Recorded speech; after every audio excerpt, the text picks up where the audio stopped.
sait, Dajjal allait venir, et ceux qui suivaient la Tawrat comme il fallait, ils savaient qu'il fallait demander protection contre le fitna de Ad-Dajjal. Petite parenthèse, nous voyons comment l'épouse du prophète sallallahu alayhi wa sallam accueille une femme juive qui vient demander à manger, et le prophète sallallahu alayhi wa sallam n'a pas bousculé, n'a pas dit toi tu es une yahoud, tu es une juive ou tu es pas musulmane, sors de mon chemin, li la ilaha illallah Muhammad Rasulullah ou je te coupe la tête, li la ilaha illallah Muhammad Rasulullah, ou alors sors de ma vue parce que tu es kafir, tu brûleras en enfer. Là wallah, le prophète encourage Aïcha radiyallahu anha à donner à manger à cette dame. Là nous voyons le vrai akhlaq du mu'min. C'est pas au XXe siècle qu'on doit déterminer, qu'on doit analyser le comportement du musulman et extraire le akhlaq du mu'min. C'est à l'époque du prophète sallallahu alayhi wa sallam, comment il se comportait entre eux, entre musulmans, mais également quel était son comportement avec les gens des autres communautés. Et petite parenthèse qu'on a oublié de citer tout à l'heure, vous voyez le doua qu'on a dit tout à l'heure, le prophète sallallahu alayhi wa sallam l'enseignait aux sahaba. Deuxièmement, il le lisait régulièrement. Et il encourageait donc les sahaba à le lire dans chaque tashahhud, à chaque fois qu'on est en position assise. Mais en aucun cas, le prophète sallallahu alayhi wa sallam, malgré le fait qu'il insistait beaucoup sur l'importance de ce doua, le prophète sallallahu alayhi wa sallam n'a jamais levé les mains avec les sahaba après la salat pour lire ce doua, alors que ce doua fait partie des doigts les plus importants pour un musulman. Mais malgré son importance, il n'a jamais jugé nécessaire de lever les mains et de faire un doua en jamaat que tout le monde derrière dise Amin. On doit bien comprendre, l'enseignement du prophète sallallahu alayhi wa sallam, c'est le meilleur enseignement. Maintenant, les traditions qu'on a héritées, les habitudes qu'on a eues, transmises de génération en génération, on ne doit pas se baser là-dessus et les perpétuer en pensant que ça c'est le haq. Non, on doit revenir à la source. Comment le prophète sallallahu alayhi wa sallam faisait-il doua? Il faisait doua en face de la qibla, il levait les mains et il demandait ce qu'il avait dans son cœur.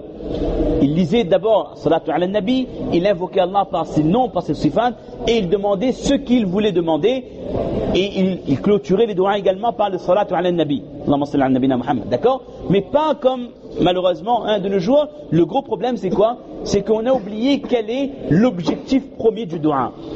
On dit que ad-doua huwa al-ibada. On dit ce hadith que le doua c'est l'acte d'adoration par excellence. Dans une autre version qui est une chaîne de narration un peu plus faible, il est dit que le prophète dit que ad-du'a mukhul ibada. Le doua c'est le cerveau, on pourrait dire c'est le cœur des actes d'adoration. Parce que dans le doua, il y a les deux qualités qu'on doit développer dans tous les ibadah. At-tadhallul wal khudu', la soumission totale envers Allah Azza wa Jal. Parce que quand un musulman il fait la prière, il se soumet à Allah. Mais plus encore, quand je demande doua, c'est al-iftiqar ilallah, montrer à Allah qu'on est pauvre, montrer à Allah qu'on a besoin de lui. Quand je lève mes mains pour demander à Allah de m'aider dans un problème, le docteur m'a annoncé telle maladie ou tel problème, ou alors j'ai tel souci, j'ai des dettes ou tel problème, je demande à Allah, je pleure, je lui demande ce que j'ai besoin, ce que j'ai dans le cœur, c'est que tout d'abord je reconnais qu'Allah est au-dessus de moi et que je suis conscient que c'est Allah seul qui peut m'envoyer son aide, et que c'est Allah qui envoie les difficultés, et que inna ma'al usri yusra, et qu'après la difficulté Allah envoie la facilité, mais il faut demander à Allah la facilité, que tout vient d'Allah. Tandis que si nous prenons l'habitude de faire dua derrière un imam qui demande, nous dit amin, amin, amin, dites-moi où est la dévotion.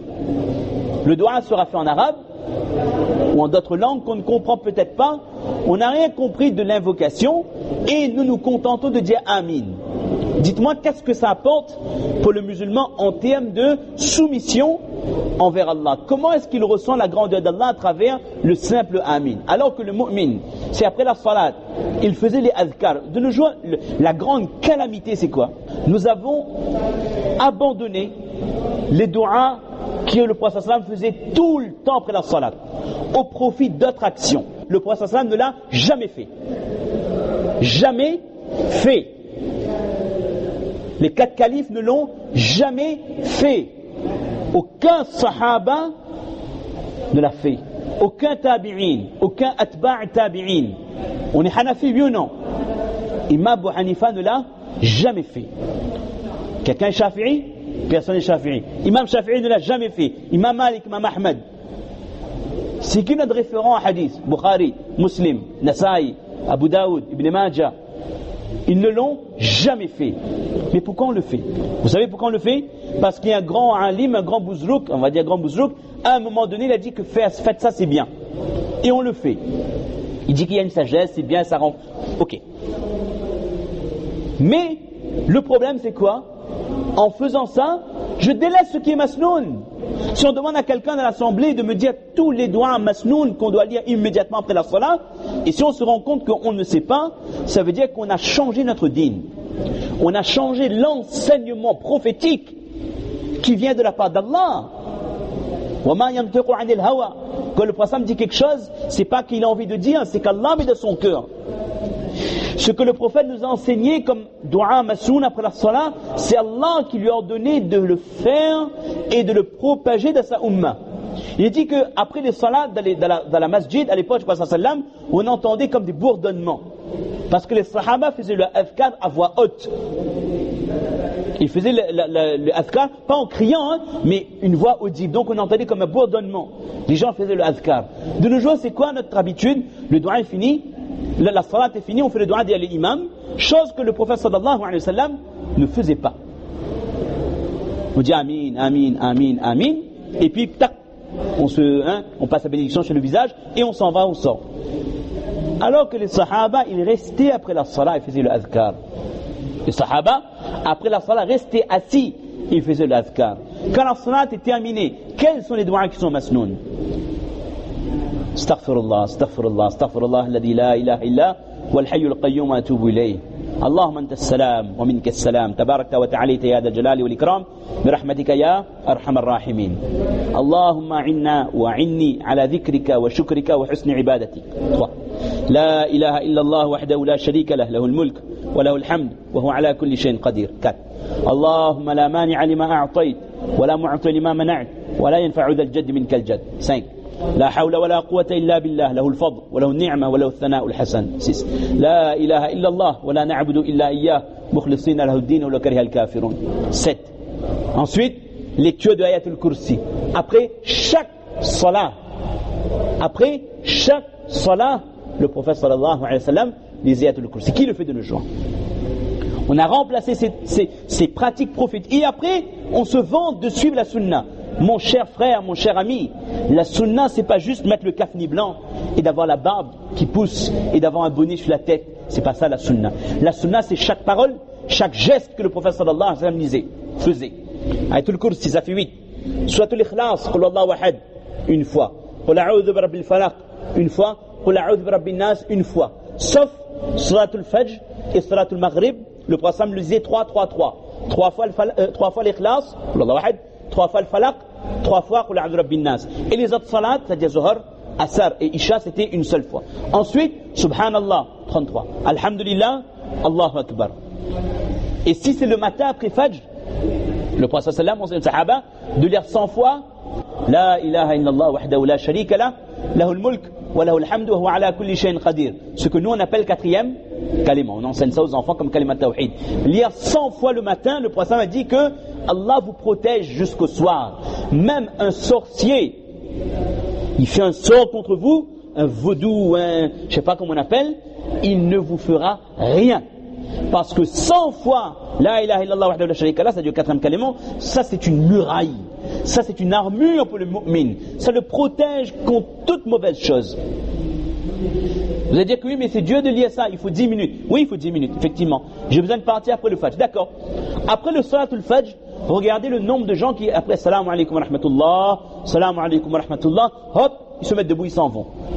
Parfois même des huffaz du Coran, des gens qui sont hafiz du Coran, qui viennent à la salat depuis mashallah, depuis leur enfance, ils ne savent pas des choses de base que le prophète a enseigné aux sahaba, qu'après la salat, celui qui lit ne serait-ce 10 fois, après la salatul Fajr, avant de déplier ses jambes, c'est-à-dire en restant dans la position de qaïda, comme on dit ici qaïda, en restant dans cette position, sans se mettre debout ou se déplacer ou aller s'appuyer contre un mur, lire 10 fois. Là, il a le 4e kalima. La ilaha illallah wahdahu la sharika lahu lahul mulk wa lahul hamdu ala kulli shay'in qadir. Et ensuite, Allahumma la mani'a lima a'tayt Ça on connaît ça. Voilà mu'ti lima mana'at, wala yanfa'u dal jadd minkal jadd. 10 récompenses, 10 péchés effacés, et son daraja est augmenté de 10 unités. Son degré est augmenté de 10 unités.